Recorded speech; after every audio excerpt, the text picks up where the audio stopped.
Somebody once told me the world is gonna roll me. Hi, my name's Aliah, and I'm a very attractive, highly intelligent student at Arkansas State University. This guy claims that we have a national crisis at our border. I'm going to explain to you why that's not exactly correct. Asylum seeking is a human right guaranteed to all people in the Universal Declaration of Human Rights. This was adopted into the United Nations General Assembly in 1948. I'd expect this guy to know that. He was alive back then.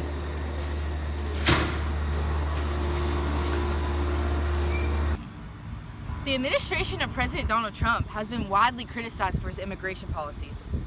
I wonder why.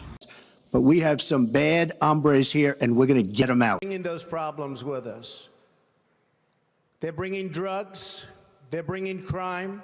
They're rapists. I ain't the sharpest tool in the shed. I'm not sure, but I can tell you 2 ways you can legally seek asylum in the United States. You can apply within 1 year of already being in the United States. That's right, already being in the United States. And 2, you can apply at a legal port of entry. So that would mean the southern border. In 2018, a group of migrants traveled all the way from Honduras to the Mexican border to seek asylum in the United States. It's completely legal to seek asylum at a legal port of entry, but this is what President Trump had to say. Our generosity to be abused by those who would break our laws, defy our rules, violate our borders, break into our country illegally. We won't allow it. There have also been reports of asylum seekers being turned away at the border. This is what Secretary of Homeland Security Kirstjen Nielsen had to say. All asylum seekers have the opportunity to present their case. We're not turning anybody around. What we are doing is exercising statutory authority that enables us to, in conjunction with Mexico, to return to Mexico migrants who have arrived from that country to await their processing.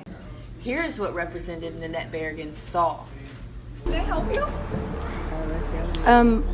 I heard this gentleman just say he was trying to present himself for asylum, and he was told he couldn't. And you are who?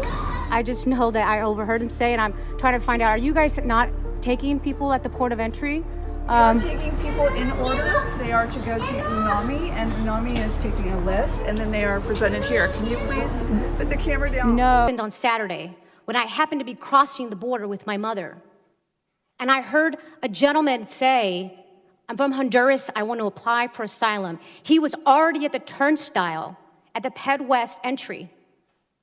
And the agent said, sir, unless you have a visa, you need to leave. You need to go away.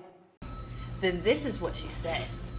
Okay, well, let me tell you, Madam Secretary, either you're lying to this committee or you don't know what's happening at the border. And I have been there firsthand, and I have seen it twice. There's been many attempts to limit asylum seekers in this country. Recently, Donald Trump called for an end to the Deferred Action for Childhood Arrivals, DACA for short.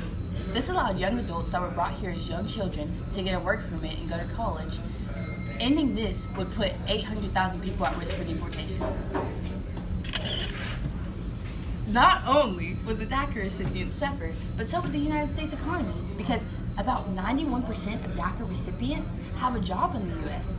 It could decrease U.S. domestic product by more than $400 billion. All right, guys, remember, we need refugees in the country. They make America great, all right? Thank you for watching. You know, like and subscribe with a little hit that bell, hit that bell. I don't know. Hey now, you're an all-star. Get your game on, go play. Hey now, you're a rock star. Get the show on.